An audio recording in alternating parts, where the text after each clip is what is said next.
buong mundo. Naitay Kapuso, pahiram po ng 20 minutes ang inyong hapon. Ako po si Boy, and welcome to Fast Talk with Boy Abunda. Sa lahat ng mga kaibigan natin sa Facebook at YouTube, maraming salamat. Sa lahat ng nakikinig po sa DZWB, Spotify, Apple Podcasts, welcome to your program.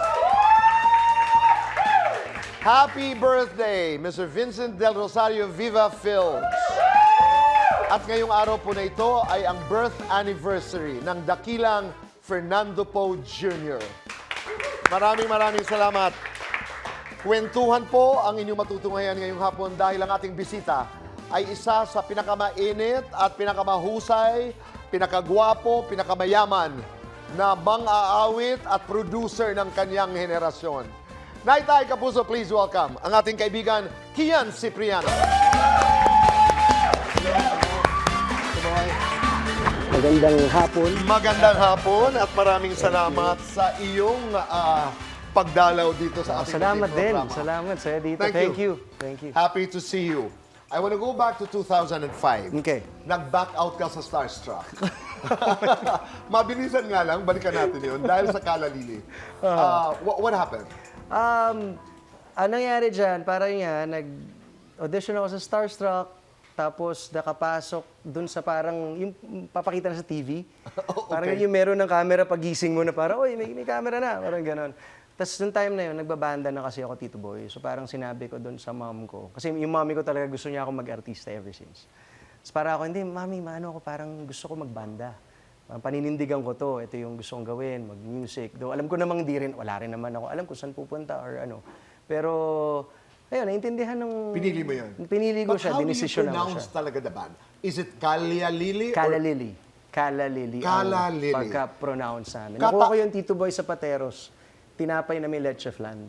Tapos tinanong ko, anong pangalan nitong tinapay na to? Ang sarap naman. Sabi niya, Kalalili. Talaga. Tapos may Battle of the Bands kinabukasan niya. Sabi, tingnan lang yung pangalan ng banda. Kasikata ng Kalalili. What do you miss the most? Yung pagiging carefree. Yung... Dahil bata ka very raw, di ba? Very... hindi mo alam kung para kang bouncing ball pero masaya yung environment, masaya, may ginagawa ka na nilook forward to mo every single day. Tapos masaya, grupo, biglang... Tas may, iba, yung environment na yun, yung pagiging raw at Right. ano lang Sa lahat ng mga Kalalili hits, anong pinakamalapit sa puso mo? Definitely yung magbalik. Dahil yun ang nagbago ng buhay namin. Doon nagkaroon ng, parang yung massive hit ng banda. That's right. Nabago niya yung buhay namin. Naalala natin yan. Sina Tabi-Tabi, nung mga panahon na yun, sinong girlfriend mo? Nung time ba, nung nagtatago ako sa Music Museum, si Danita yata.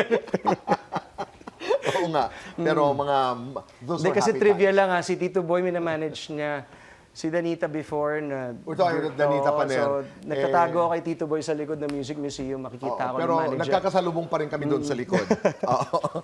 Pero, siyempre kontrobersyal ang pag-alis mo sa Kalalili. You know, I mean, hindi lingid yan sa kaalaman ng publiko. But once and for all, what is the story? Bakit ka ba talaga umalis? Nung time na yon, Tito Boy, 2022, meron akong naramdaman sa sarili ko na parang meron akong gustong iba pang gawin. And bukod doon, siguro safe na rin naman sabihin siguro na kami nung banda, medyo parang iba-iba na yung thing namin. Iba-iba yung ginagawa namin, nasa ibang ano kami. So para ako, I wanna do something else. And I wanna Because in focus an on... interview, I'm sorry to cut you there, I remember you admitting that you were not in good terms. Yes. Parang hindi na kasi masaya nung time na yun Parang may tension, may friction. Being in a band for 17 years, Tito Boy, parang nakilala niyo yung isa't isa enough. Nakakala mo magkakilala talaga kayo lahat. Pero syempre iba-iba na, nag-iiba yung panahon. So... Did you guys attempt to talk?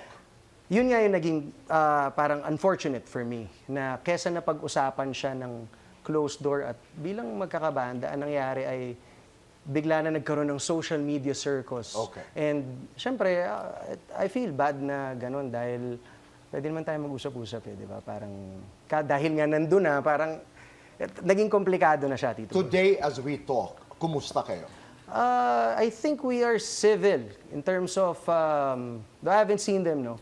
Pero in terms of, like, yung mga, kasi yung Kalalili naging business, di ba? May mga royalties dyan, may mga, kung ano man nakapalibot dun sa banda na, syempre, kailangan nyo ayusin. Pero hanggang dun lang. In terms of pag-uusap or pagiging okay, hindi pa kami nagkaka. Okay.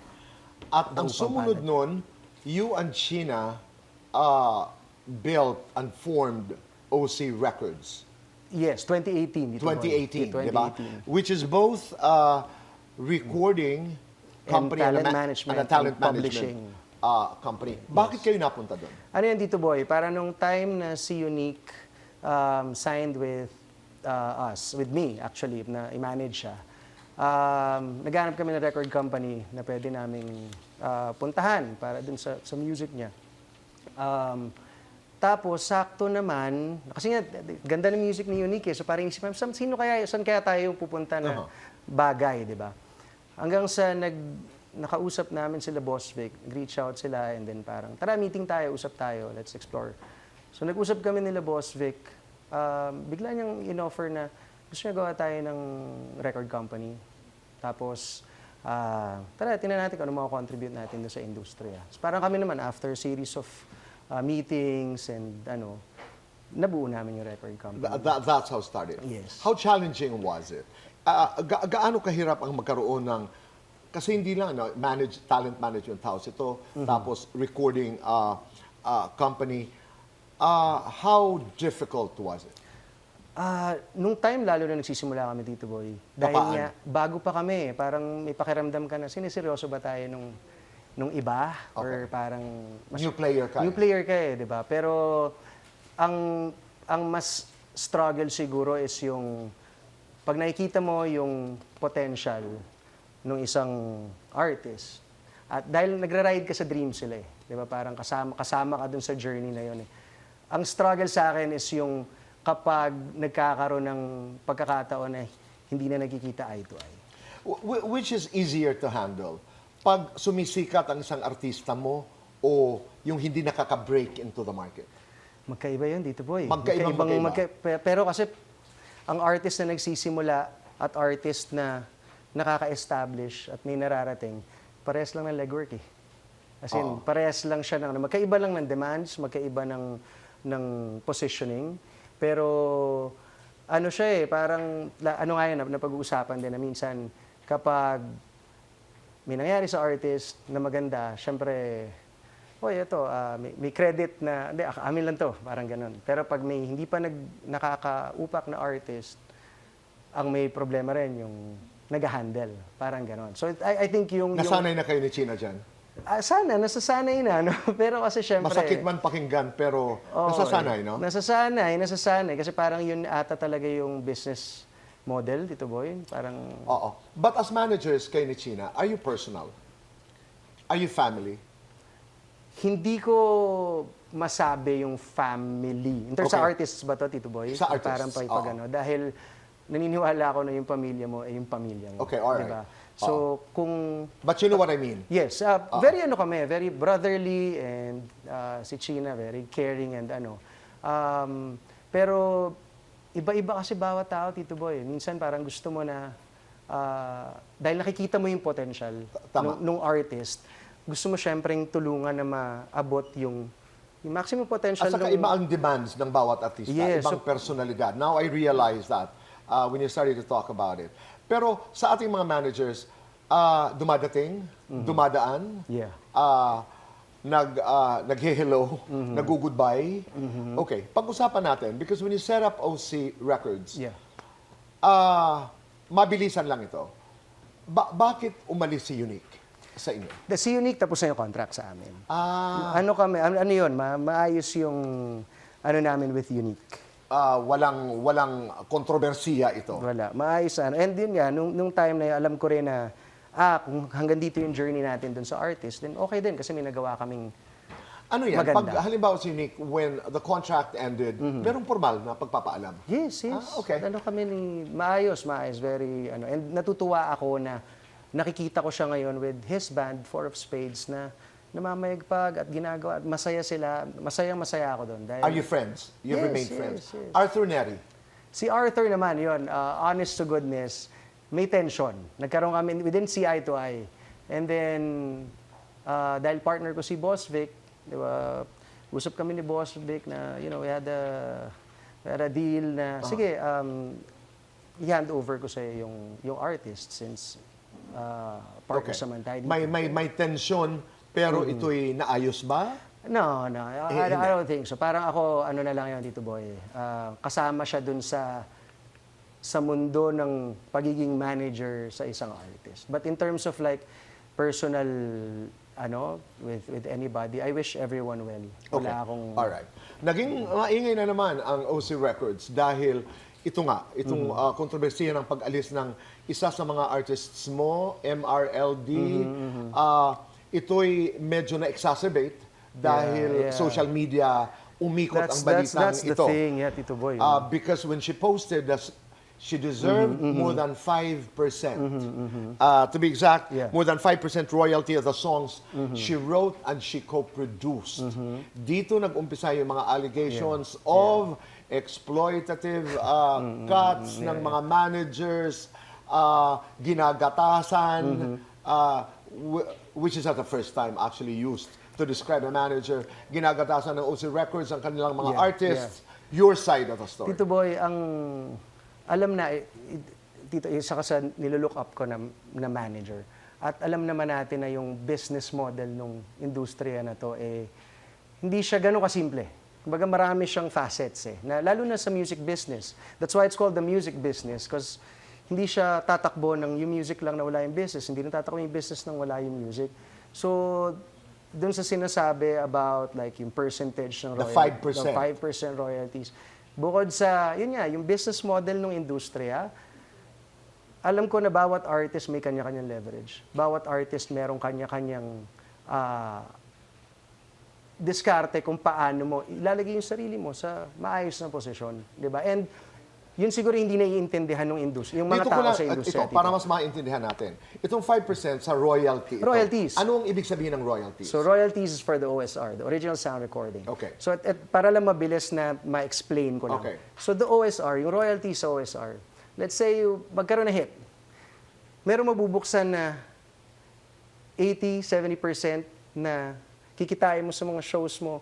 May pwede magbukas na publishing, may magbukas na ilang porsyento ng endorsement. So isa siyang malaking ecosystem Okay. na pag sinabi nga, diba, parang, oy, unfair. Parang gusto ko rin malaman kung ano yung ibig sabihin ng fair. Because right now, malinaw sa akin na ang pag-break ng artist at sa industriya na to, it takes years. Okay, susundan ko lang.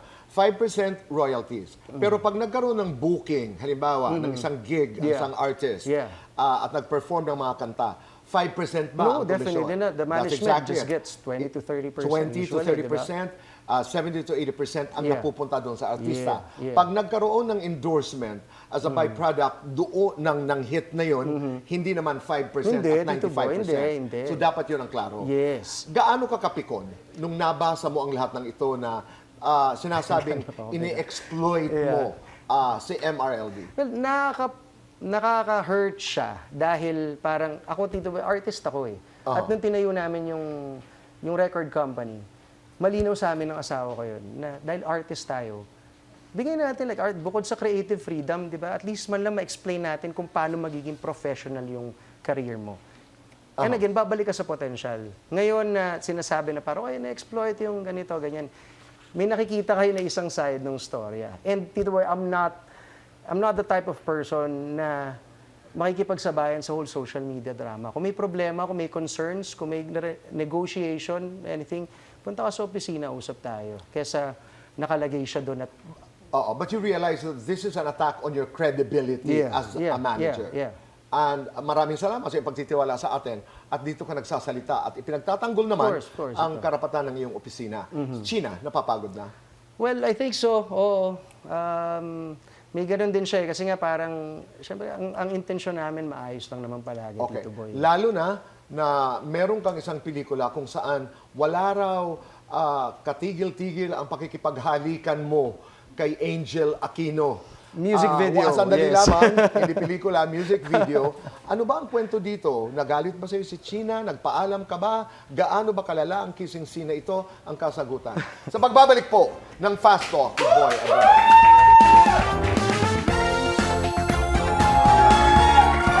Kami nagbabalik po dito sa Fast Talk with Boy Abunda. Kasama po natin Kian Cipriano.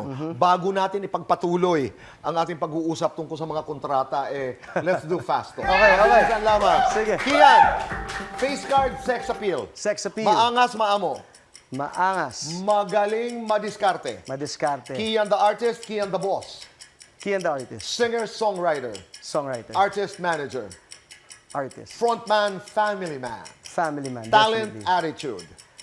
Attitude. Kinikilig ka kapag Kapag sinasabihan ako ng bagay na hindi ko pa naririnig masyado. napipikon ka kapag Kapag kung ano-ano pinagsasabi ng tao online. lights on or lights off. Lights off. Happiness or chocolates? Happiness. Best time for happiness. Right now. Balik ko lang ng konti bago natin pag-usapan yung kissing scene na mabilisan sa music video. Itong MRLD Okay. controversy, Yeah. Kian, puso sa puso, naging patas ka ba? Oo naman, dito boy. Wala kaming kinukuhang hindi dapat na hindi gawanin. Mula nung sinay namin yung artist, nung nandun pa siya sa Leyte, hanggang sa lumipas yung mga taon na inaalagaan namin yung career ng artist. As far as I know, binigay namin kung ano yung kaya namin mabigay para ma-prosper yung career. Wala kayong inisahan ng asawa mo? No. Wala kayong perang ninakaw na hindi inyo? No. Wala kaming anything na kinukuha. Malinis yung loob namin, nung integrity rin ng company pagdating dyan sa aspeto na As a company, OC Records, ginawa niyo ang lahat. Kaya kong tumingin ng mata sa mata, harap sa harap. Kaya sabi ko, Tito Boy, kung may gusto i-address, punta kayo sa office, usap tayo. Wag yung social media, may magba-blind item na ganito, sabihin na ganyan. Hindi eh. Parang pinapakomplikado Haharapin mo lang sila. natin. Mag-usap Okay. tayo, di ba? Kissing scene. Okay. Oo. From contract to kissing scene. From contract to kissing. Angel Aquino, what is this? Meron ako kanta, Tito Boy, na Give Me a Kiss. Nirelease ko siya a few months back.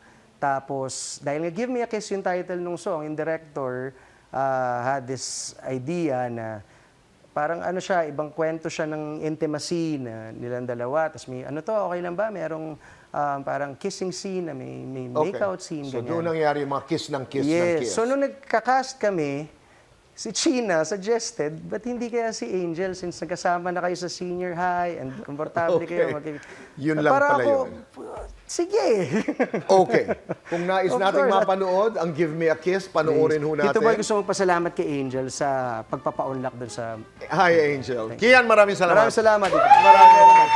God bless you. Kita-kita ho tayo bukas ulit dito sa Fast Talk with Boy Abunda. Goodbye for now. God bless.